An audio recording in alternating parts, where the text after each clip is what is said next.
네, 반갑습니다. 네, 바른교회 장승재 목사입니다. 네, 뒤에 보이시죠? 네, 드디어 저희 바른교회가 장소가 생겼습니다. 오늘부터 이곳에서 이제 예배 영상을 찍어서 이제 올릴 예정이니까요. 많이들 함께 해주시고 또 교회 방문해 주시면 너무 감사할 것 같습니다. 또 온라인으로 예배하시는 분들 언제든지 저희 교회 오셔서 함께 예배하면 참 좋겠습니다. 오늘 하나님의 말씀의 제목은 우연은 없습니다 라는 제목으로 하나님 말씀 나누도록 하겠습니다.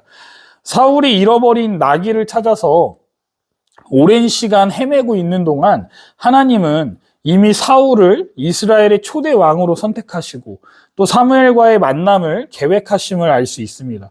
그 만남이 이루어지기 하루 전에 하나님은 사무엘에게 사울이 찾아올 것을 말씀해 주시면서 그가 이스라엘 백성의 지도자로 세우라는 명령을 받게 됨을 알 수 있죠. 그렇게 두 사람의 운명적인 만남이 이루어졌고 두 사람은 깊은 대화와 교제를 나누기 시작함을 알 수 있습니다. 여기서 우리가 하나 알 수 있는 것이 뭘까요? 바로 우리의 인생이 하나님의 주권 아래에서 이루어진다는 것을 알 수 있는 대목이라는 것이죠.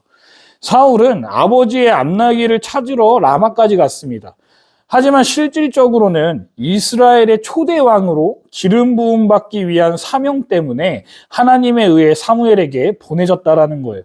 물론 하나님께서 인간에게 자유의지를 주셨고 실제로 우리는 하나님에 의해서 로봇처럼 조종되지 않고 자의적인 판단에 의해 모든 사항을 선택하거나 결정할 수 있습니다.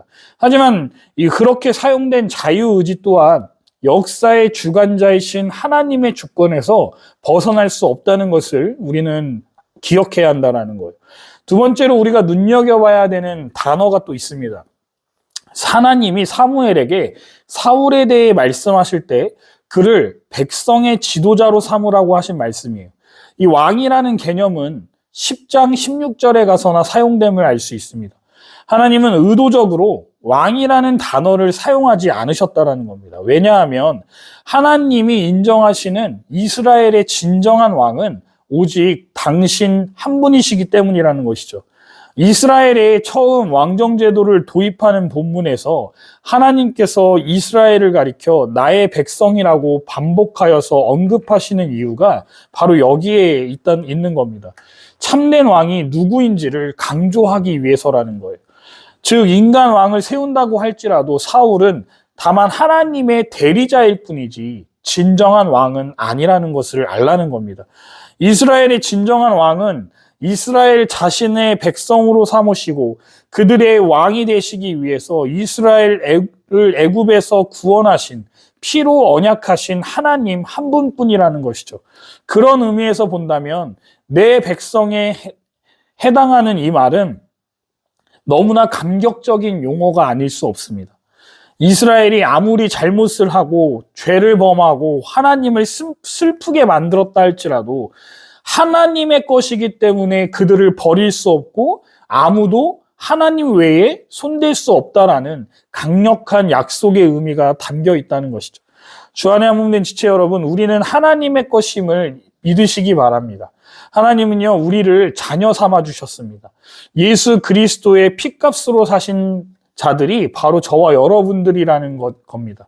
그러니 하나님께 더 잘하는 저와 여러분들 되기를 주님의 이름으로 축복합니다. 당시에도 그렇고 지금도 마찬가지이지만 어떤 신이 자기 백성의 고통을 들으시고 그 부르짖음에 반응하는 신이 어떤 종교에 있을까요? 고대 근동의 이방신들은 아무리 그 백성이 부르짖어도 대답 없이 침묵으로 일관했다라고 열왕기상 18장 27절에 증거합니다. 당연한 겁니다. 하나님 외에 신은 존재하지 않기 때문입니다. 그러니 존재하지도 않는데 누가 응답할 수 있겠습니까? 그러나 하나님은 다르시다라는 거예요. 우리가 부르짖으면 들으시고 함께 아파하신다는 겁니다. 그리고 응답해 주시는 참으로 인격적인 하나님이시라는 겁니다. 그러니 슬프고 아프고 염려되고 어려운 일들을 겪고 계신다라면 하나님 앞에 나와 그분께 엎드리고 찾으면 좋겠습니다. 그러면 하나님께서 응답해 주실 겁니다. 세 번째로 처음 그 마음을 지켜야 한다는 것을 또 보여주는 본문이 나옵니다. 사울이 사무엘에게 다가오자 하나님의 계시가 사무엘에게 임함을 볼 수 있죠.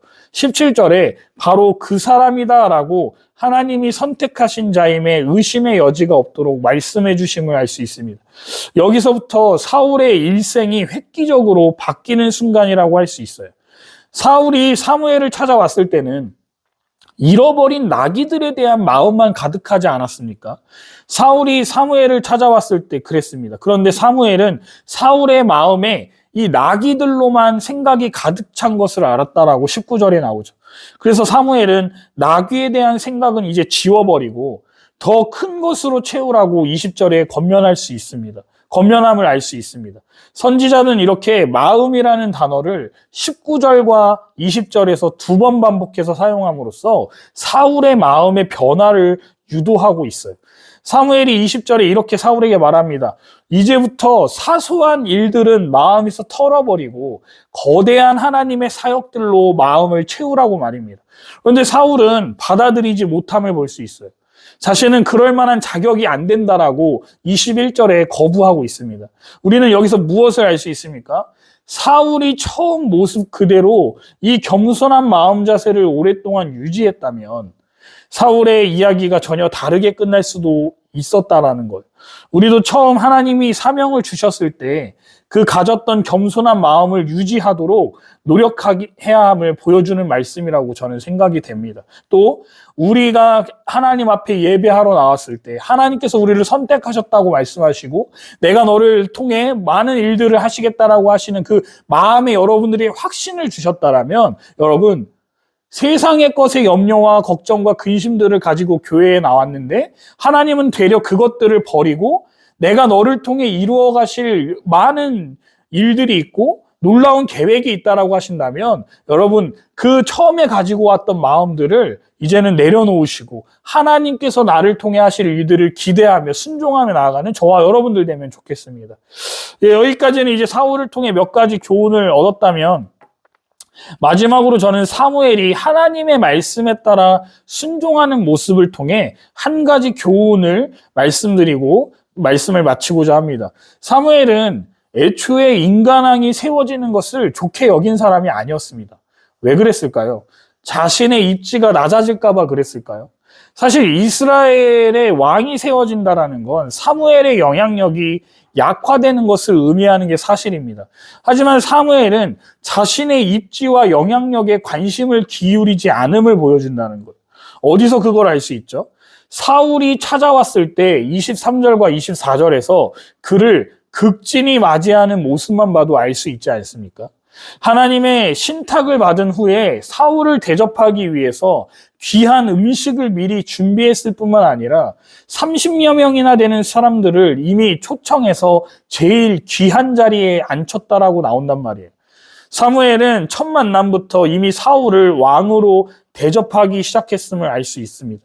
이런 사무엘의 모습을 보면 감정적으로 일을 처리하거나 이미 결정된 일에 대해서 집요하게 집착하는 사람들과는 다른 모습을 보여준다라는 것이죠. 마치 요나와는 완전히 다른 모습 아닙니까?